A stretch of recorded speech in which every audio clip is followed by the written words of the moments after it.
માતાજી દોસ્તો, સ્વાગત છે તમારું કીકુ રેસીપીમાં। તો આજે આપણે વધેલી રોટલીમાંથી સમોસા બનાવવાના છીએ। તમારા પાસે 3 થી 4 જેટલી રોટલી વધેલી પડી છે, તો આપણે તેમાંથી સમોસા બનાવવાના છીએ। તો તેના માટે મેં અહીંયા બાફેલા બટેકા લીધેલા છે।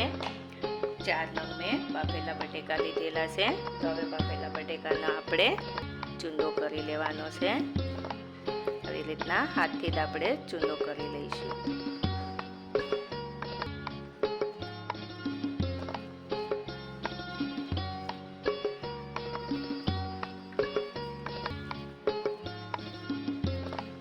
થઈ ગયો છે બટેકાનો ચૂંદો કરી લીધો છે આપણે। હવે તેમાં અડધી ચમચી જેટલું લાલ મરચું એડ કરીશું, અડધી ચમચી જેટલી હળદર અને અડધી ચમચી જેટલું ધાણા જીરું પાવડર એડ કરીશું। ચપટી એવી હિંગ એડ કરીશું। આદુ અને મરચાંની પેસ્ટ બનાવેલી છે તે એડ કરીશું અને કોથમીરના પાન એડ કરીશું। સ્વાદ પ્રમાણે મીઠું એડ કરીશું। હવે આ બધું બરાબર મિક્સ કરી લઈશું। થોડુંક આપણે ગરમ મસાલો એડ કરીશું અને આ બધું હવે મિક્સ કરી લઈશું આપણે।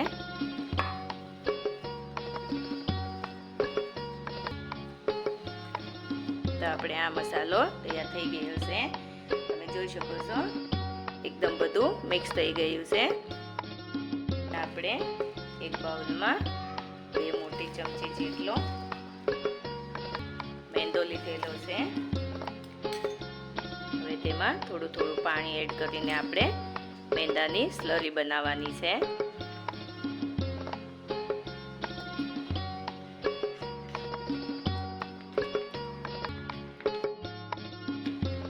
આપણે આ મેંદાની સ્લરી બનાવી લીધી છે।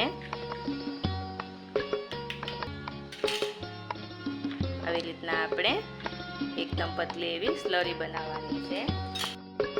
હવે આપણે આ રોટલી લીધેલી છે, તેના ઉપર આવી રીતના આપણે મસાલો, બટેકાનો જે મસાલો બનાવ્યો તે આપણે આવી રીતના પાથરી દઈશું બધી બાજુ। અડધી સાઈઝ આપણે ફેલાવી દેવાનો છે મસાલો।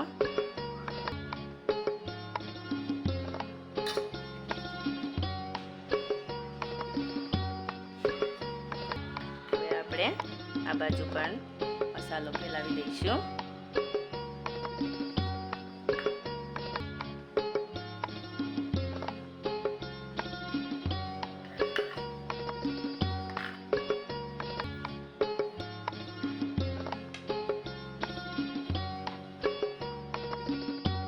આવી રીતે આપણે આખી રોટલીમાં મસાલો પાથરી દીધો છે અને આવી રીતના આમ સમોસા જેમ આપણે આ રોટલીને વાળી લેવાનું છે। આની અંદર આપણે મસાલો ભરી લીધો છે।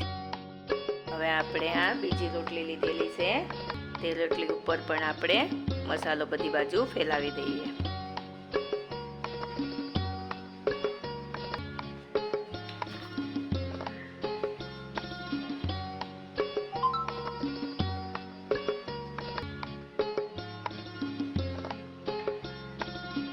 આવી રીતના આપણે અડધી સાઈડ ફેલાવી દેવાનું છે। હવે આપણે ઉપરથી આ બીજી બાજુ પણ મસાલો ફેલાવી દઈએ આવી રીતના।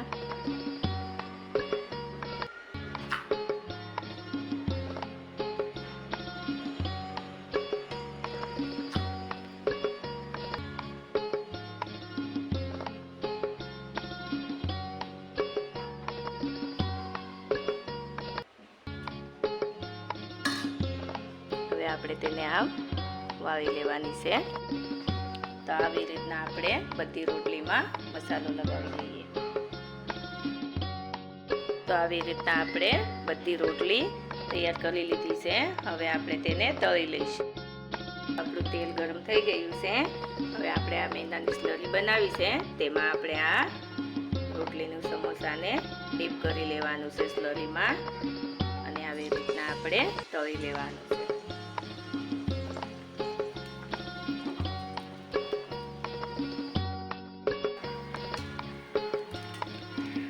આપણે એકદમ ક્રિસ્પી થાય ત્યાં સુધી તળાવા દેવાનું છે. ધીમા તાપે તળવા દેવાનું છે. જોઈ શકો છો એકદમ આપણું સમોસું ક્રિસ્પી થઈ ગયું છે. હવે આપણે તેને પ્લેટમાં લઈ લઈએ.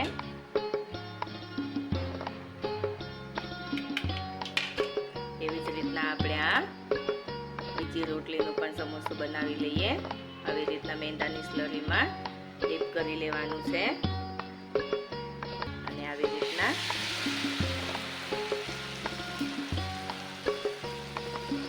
ધીમા તાપે તળાવા દેવાનું.